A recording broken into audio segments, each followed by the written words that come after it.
Welcome to the channel. If you're new here because you just found this because you want to put these seats in your vehicle, these are going to be the S60 Volvo seats.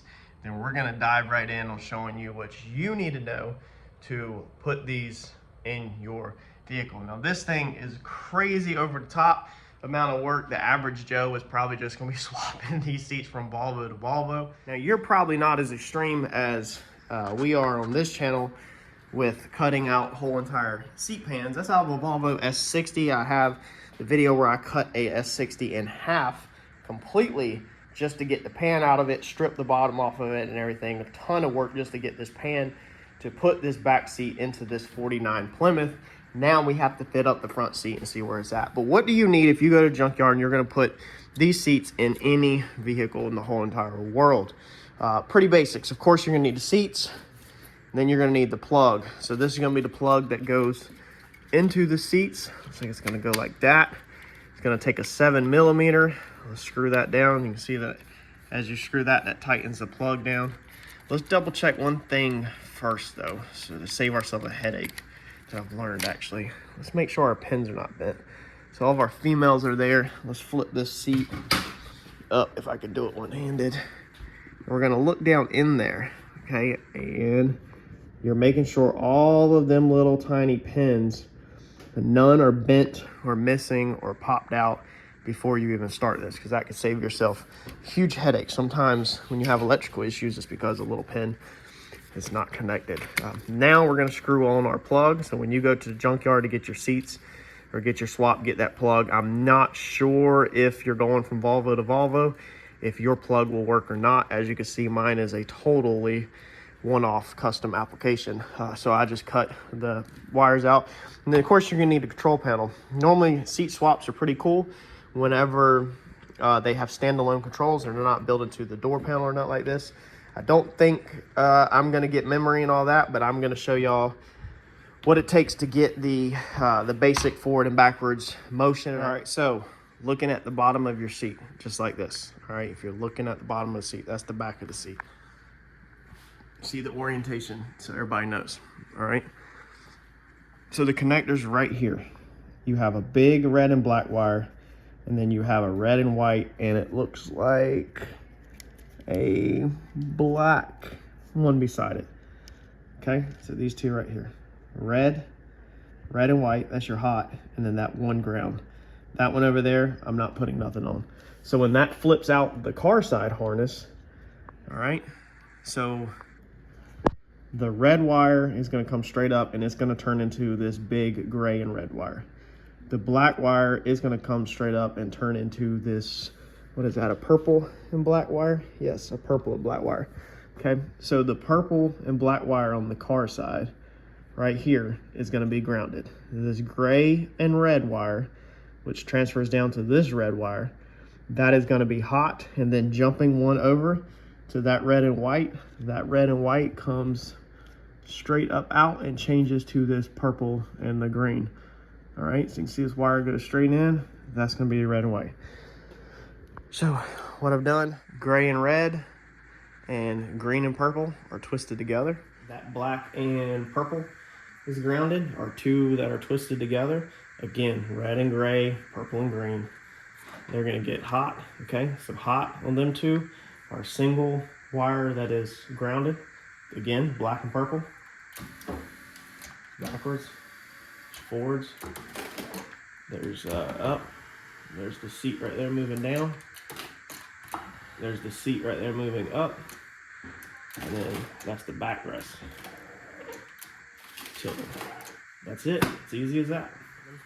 We're gonna lower this thing just to make it easier on us so that the seat tracks are all the way centered. It's easier to get in and out the car and work with.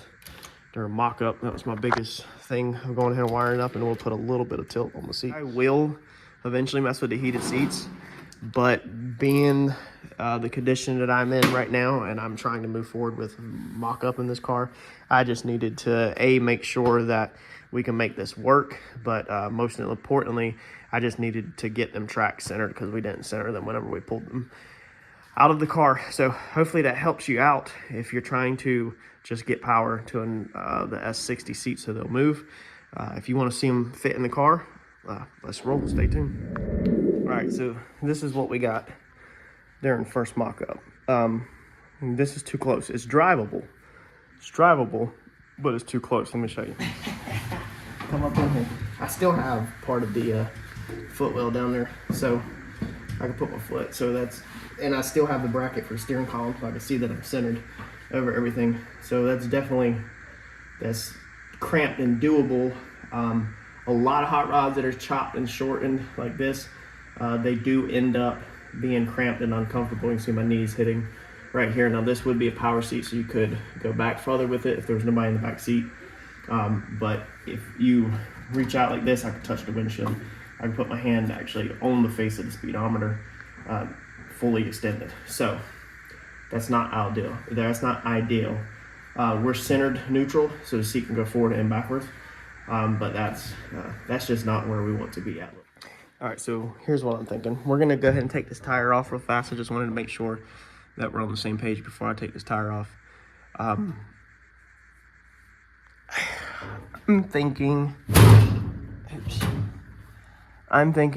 that we put the back seats in, the flip seats, and then we just locate where this bolt is, and we basically just build a tab. This right here will buy me another, what is that, 4 inches, 3 inches, 4 inches back, which really ain't gonna be a ton. All right, so second setup, my knees are not touching that at all. I can pick up tippy-toed, way tippy-toed up and get my shin to touch it, but at natural feet position like that, that's the clearance that I have. That's the clearance on the knees. The fist, my fist will, you know, touch the speedometer with my arm completely spread out, and my fingertips can touch the windshield basically. But at a good driving position like this, we can definitely do it if the steering wheel is closed. And we'd only have to drive like this if somebody was in the back seat. Let me get out and show you. So that gives you enough, barely, literally enough room. There's an adult 10.5, 11 boot, and you'll be in there. Your knees will definitely be into the back. I have rode in small cars, very small cars, that the back seats are very cramped, that your knees are basically around the back of the seat. I have been in that situation, as I'm sure a lot of us have, and it's not fun. But again, let's be realistic for a second. When you're building a car, you have to understand how the car is going to be used, what's it going to be used for, and what's realistic circumstances. Realistic circumstances is there will be no adults in the back seat of this car. It's not going to happen. It's me and my wife and kids. So basically be kids in the back seat. They'll fit back there perfectly fine. You'll be able to have the seat in that position and drive it. And then when they're not in here, you'll be able to go back far enough where you have tons of room. Basically a 2-door coupe, but it will have a back seat for kids. It's pretty much how it is. This is how a lot of the Ford Explorer that she has, the back third row is pretty much like this. Literally the center section, if you've ever seen like an Explorer, we have an 11 up, so like 11 to 16, I'm not sure about newer ones, but the third row in the back is literally like this close to the second row. It's very, very tight, but kids sit back there for hours. We've already took that one on road trips, and there's no complaints out of the kids.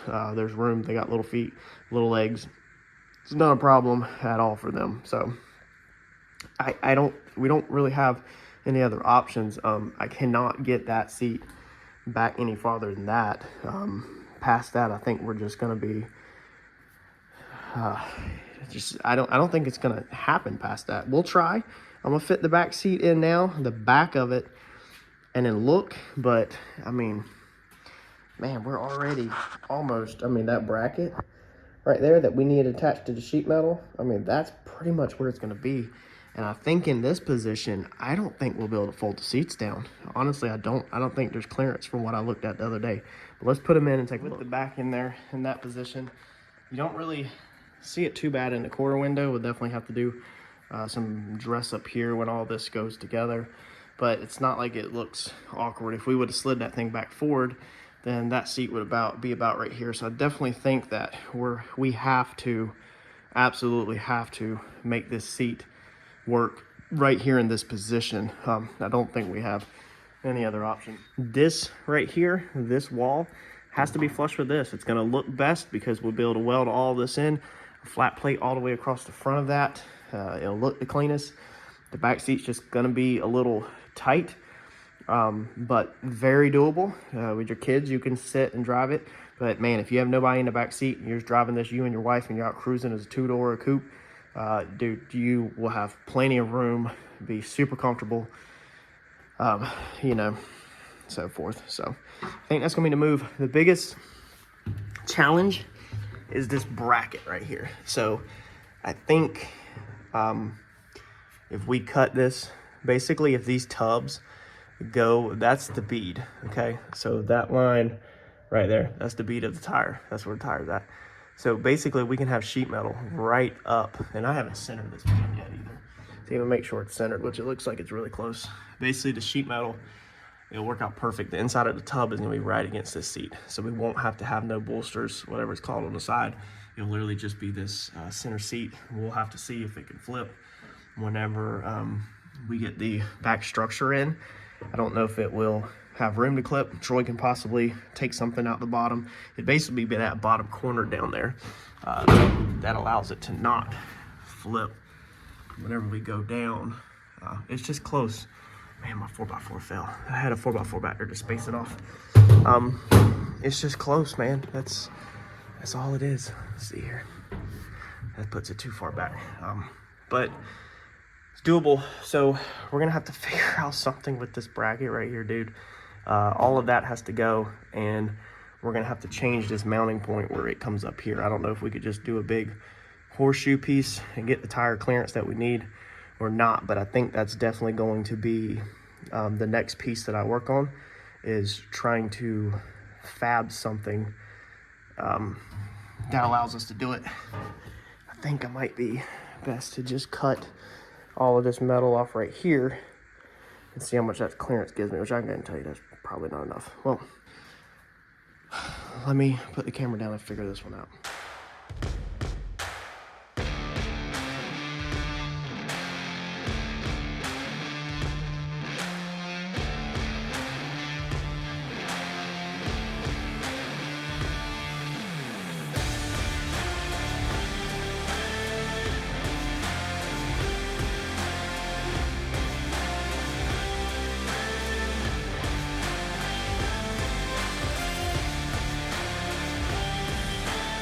So I think we got it, boys and girls and everybody in between. What I did was I cut off, climb up in here, the factory bolt, and so that's how much I cut off. That was the factory tab where the factory bolt hole was. And I welded a piece of corner iron on the inside. I'm only doing this. This is not how it's gonna finally be mounted. I don't wanna lose the position of the seat. That's very important. The height, everything, the height forward and backwards, all of that, make sure that this pivots and will mount up square and everything. So that's the whole point of keeping this pan, is it's a cheat code. It has all the points of attachment, and I don't want to lose the points of attachments, because if we do, there's no point in using it at all. So I need to see how the factory seatbelt bolts in, because we've got the tab right here, which is literally, it's like the screw, the tab underneath. It's like right here on the screw hole. So we have enough room to come right here and cut this back out around. Remember, this is bagged position. This is when the car is on the ground, the frame is touching the ground, and the car cannot move, is in this position right here. It is literally on the tire right there, which we've got to cut some of this back. You see how this goes downhill? We've got to trim it back or flare it up a little to clear it. But remember, bagged position.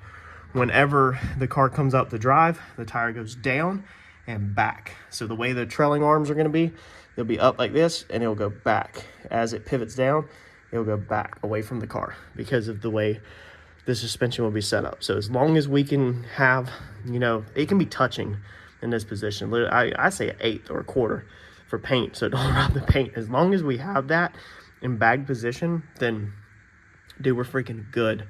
We're totally good. So we have it, like we have it. What I need to do now is I'm going to need to figure out an actual mount for this. That's going to be it, man. It's literally now going to be a matter of centering, double checking the center, because if we need to go that way any, that's going to open my room up even more. I just kind of guessed, honestly. I haven't even checked it. Let me check that real fast to see how close on the center. I'm praying to God it doesn't need to come this way. If it needs to come this way, our situation is going to get worse. And if that's right, then we should be able to cut the other side symmetrically and weld a little tab onto that side, and then we should be good to go. Let's check our seat center. So let's just butt to that outer corner. So that's basically 4 1/4. We probably should have honestly done this to begin with, being we were talking quarters and stuff. 3 1/4. Wow, that needs to go 1/2 inch. Wow, that probably would have honestly been my bolt hole. Let's see how much we took off. No, we took 1 inch off. So if it's off 1 inch, well, we need to go over 1/2 inch. We took 3/4 inch off. We probably could have barely left that tab, but I don't see no point. But the good news is that we put corner iron on that, we'll be good to go. So let's bump. I don't think this is held in with anything.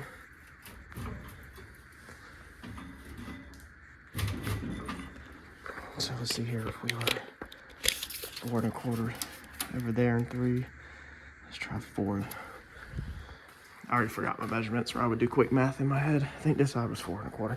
So that side's 4. This side is now 3 3/4. Oops.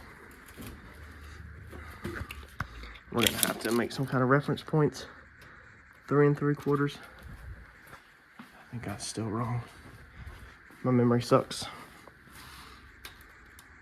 No, 3 3/4. Okay, so that's it. That's centered. Now let's see what we got.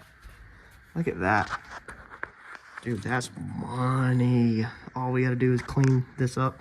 So while we're right here, let's take our paint marker so we don't forget what's going on.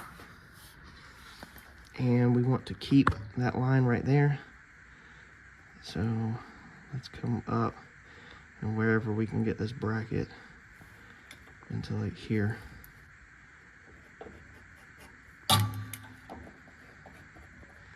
Basically want to curve that, keep that straight, and we want to flat plate all of that. So we want to come on the inside of this right here and just flat plate it with a bracket off of it that we could really use that tab, right?